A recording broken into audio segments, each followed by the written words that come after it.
Well, Richard just took me to his range here. We're gonna go check out some baits later.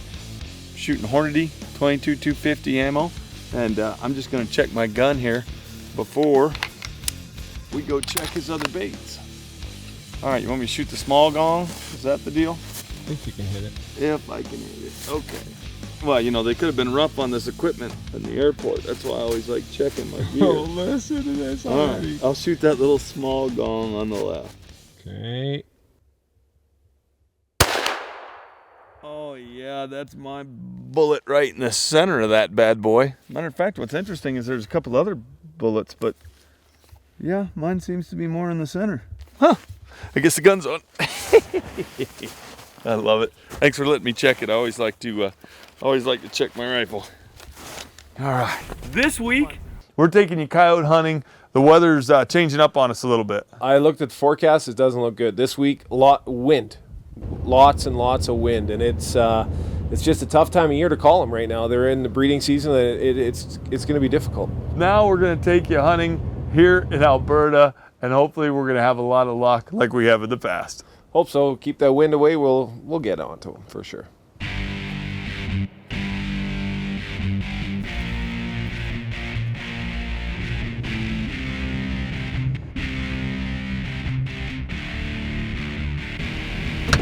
That's a fresh drop too. There's coyote tracks right there. I think a coyote carried it up.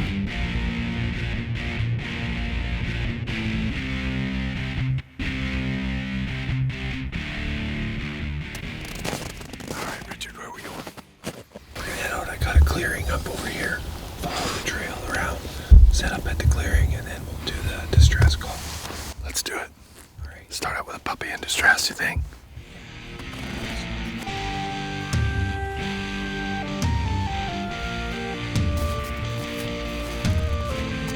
Let's do this.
Was awesome. I think I hit it a little far back. Looked like it maybe went through the front leg, hit the back leg. They were out there about 200 yards, but they stopped again, and I thought maybe they were getting nervous. Although we had the wind, we had the decoy, but I thought, you know what? I'm gonna take them right there. I probably could have let them keep coming. Hey, I'm Fred Eichler. You're watching Predator Nation. We're in Alberta. Let's go get that coyote. Thanks, Richard.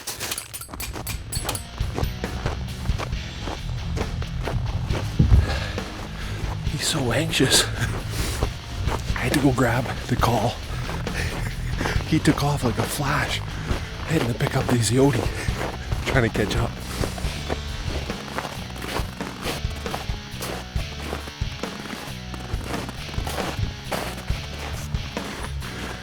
Blood, real good blood trail.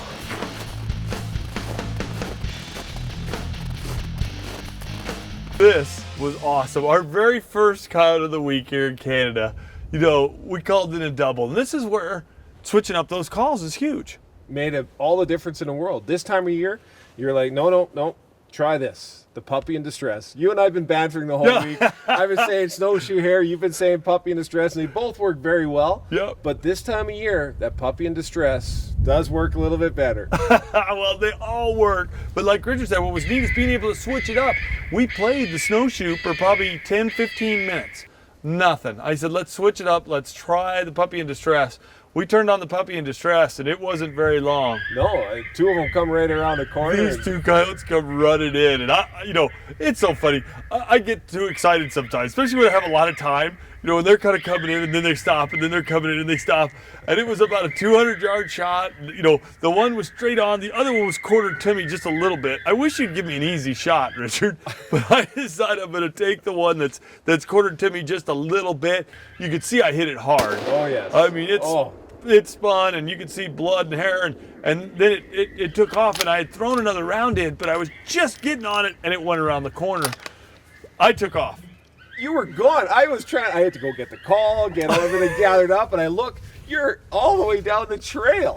I'm following around. Okay, there's his blood, there's his hair. There's a huge blood trail going over. Oh. You're already walking out with a coyote. It's just one of those things. That Hornady absolutely smoked this coyote. But what was cool is, I was hoping, I was like, man, I'm going to make a double. And I had even called it earlier. I'm man, last year we made a couple nice doubles, the two of us, and I'm going to make a double on this one. And man, it came in, and all that just went right out the window. It was like, oh, coyotes, I'm all excited. I'm like, okay, and I shoot the one, and it's spinning, and the other one takes off, and then I'm trying to get on it, and it goes around the corner.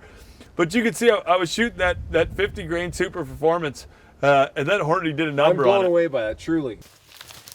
Got it. We switched it up to the puppy in distress and brought in two beautiful dogs. This one's furred up nice. You can see my shot was just a touch off. I mean, if I'd have just planted him in the center of the chest, he'd have just been down right there. But it went through, probably got this left lung, came out along the corner there. That's why there was so much blood there. But it's a testament to how tough these animals are. I shot him, and he made it probably 50, 75 yards in here. And he piled up right there. That's awesome. We got our first coyote on the ground in Alberta. We were both pretty excited. I think it was a lot of fun. So it was like, okay, let's go try and call some more. That's where the weather really started to turn for us. Well, we had tried this spot the day before and didn't call a thing in. Did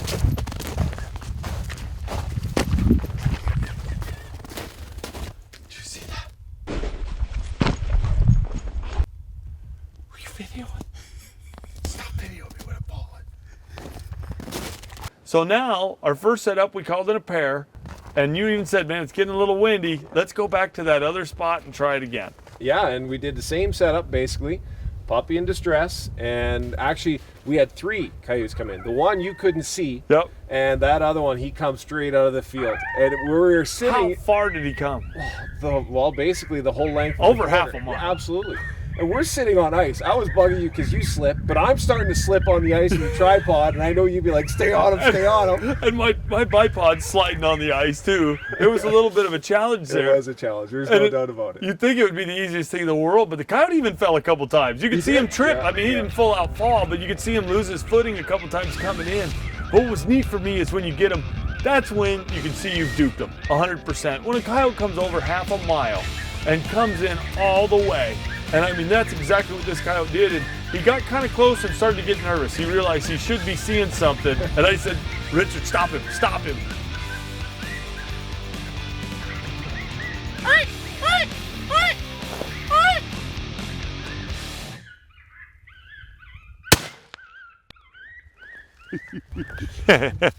That's how you do it, brother. Thanks. Told you, just give me a standing shot. That's what I need. That was awesome.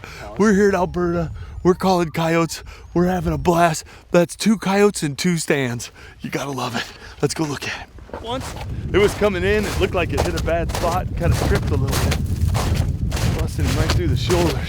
Yeah, that is a pretty coyote.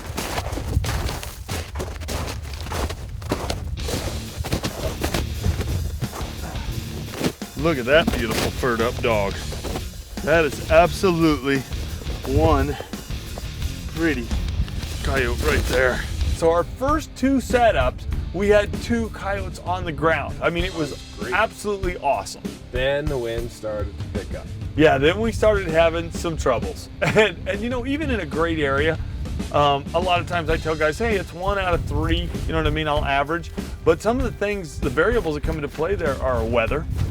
Absolutely. The weather, the systems that are moving in. We haven't had hardly any snow all winter. And since you come, it's snowing every day. On this next setup, the wind was blowing. It was unbelievable. And actually where we set up, the trees were, you know, upwind, and we're trying to call them from the upwind side, from the stand of the spruce trees. And I turn around and look, and on the other side of 2/4 sections, there's a pair that are coming from the downwind. The wind was howling, and they started coming that whole way. And I thought, holy smokes, we're actually going to get lucky. But the wind was so bad, I'm amazed how far they heard that call. Yeah, fortunately it was downwind, and that sound carries downwind, unfortunately, farther than it does upwind on windy days, which is counterproductive. I mean, it was great that the coyotes were coming in, but they were also coming in on the downwind side, and we were both watching them like, they're going to hit our wind. Yeah, then once they did that, they took off. But I mean, it was another close shot of about, what, 450 for you? I don't know why. They were just like, take it, 450. That's always the way it goes, isn't it? We had another close call where we had a coyote just really start interacting with the call. We were doing the pup in distress, and we were switching back to the snowshoe. And, you know, as Richard mentioned earlier, the coyotes are starting to pair up this time of year. And that situation, if the wind didn't basically change the whole dynamic of the hunt, we were golden. Like, they were coming out. There was a whole bunch of coyotes to the north, and then he came in from the east, and you could actually see him. This is where the good snowshoe hair got him. Came into the on the mound, and it would have been a tough shot. Yeah, I know it was you 411 yards, and I did. I was just getting turned, and I thought, man, I'm going to try and take this shot. Yeah. The wind got us again. I know. It's been tough, but we've had an absolute blast here in Canada. We've called in a couple coyotes. Hey, I'm Fred Eichler. I'm here with my buddy Richard. I hope you enjoyed watching Predator Nation this week, where we're hunting coyotes in Canada.